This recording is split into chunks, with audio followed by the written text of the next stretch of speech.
الرجيم بسم الله الرحمن الرحيم হযরত আবু হুরায়রা রাদিয়াল্লাহু তাআলা আনহু থেকে বর্ণিত রাসূলুল্লাহ সাল্লাল্লাহু আলাইহি ওয়াসাল্লাম ইরশাদ করেছেন, যে ব্যক্তি কোনো বসার স্থানে বসেছে অথচ মহান আল্লাহ তাআলার নাম স্মরণ করেনি,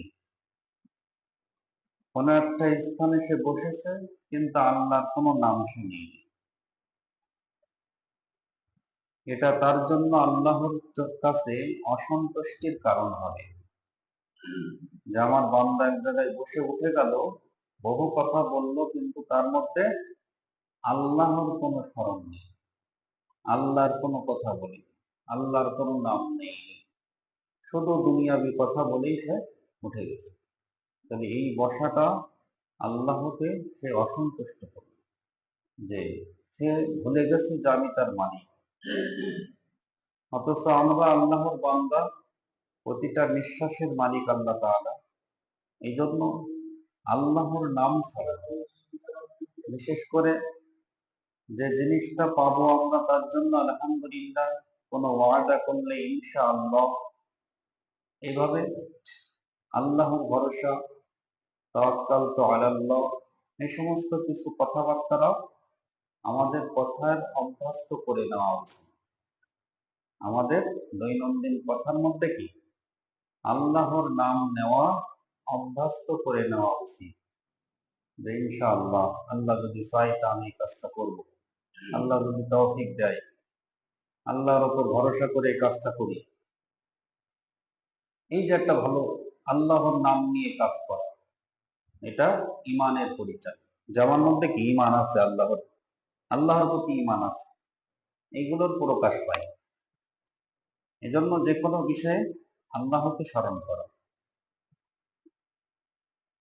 আর যে ব্যক্তি কোন শোয়ার স্থানে সে শুয়েছে অথচ মহান আল্লাহকে স্মরণ করেনি, এটাও তার জন্য আল্লাহর পক্ষ থেকে ক্ষতি ও অসন্তুষ্টির কারণ হয়।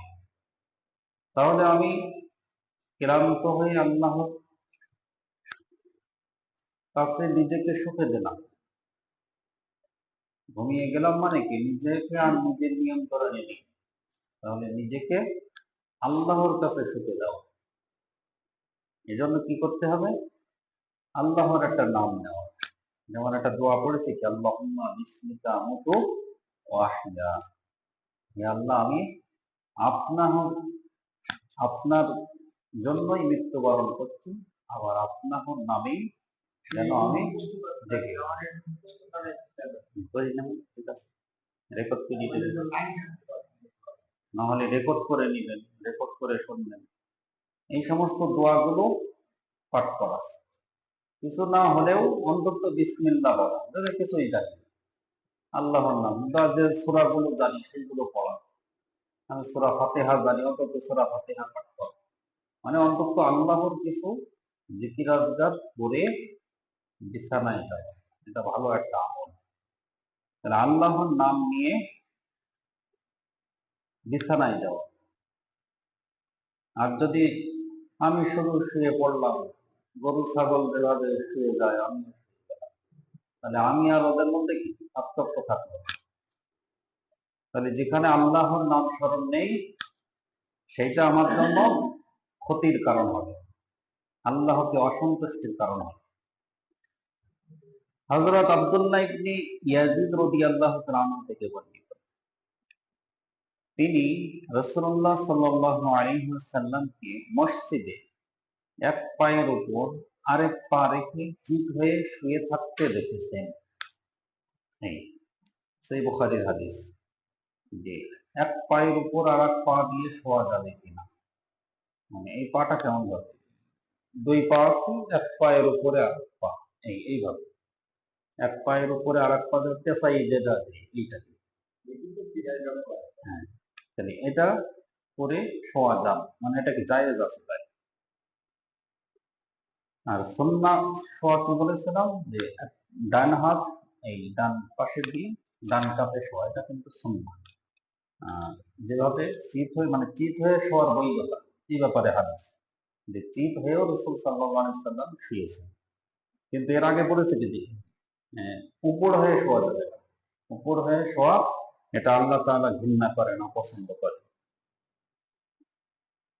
হযরত জাবির ইবনে সামুরা রাদিয়াল্লাহু তাআলা আনহু থেকে বলেন, তিনি বলেন রাসূলুল্লাহ সাল্লাল্লাহু আলাইহি সাল্লাম ফজরের নামাজের পর সূর্য সুন্দরভাবে উদয় না হওয়া পর্যন্ত নিজের বসার স্থানে চার জানু হয়ে বসে থেকেছেন। তাহলে চার জানু কি?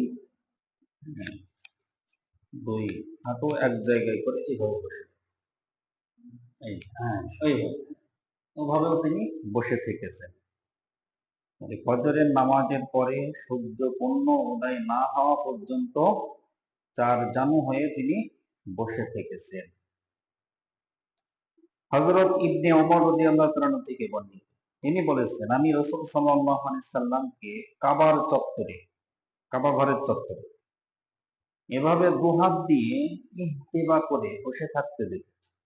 আর তিনি নিজের দুহাত দিয়ে ইহতিবা করে বসার অবস্থা বর্ণনা করেন। এটা আসলে কুরফুসা অবস্থায় বসা, অর্থাৎ এমন ভাবে বসা যাতে দু হাঁটু খাড়া থাকে এবং পাছার উপর বসে সামনের দিক দিয়ে হাঁটুর নিচে দু হাত গোল করে ধরা। এভাবে থেকে এই দু হাত এই যে গোল করে আমরা ধরে বসে থাকি সাধারণত, এভাবেও তিনি বসে থেকেছেন।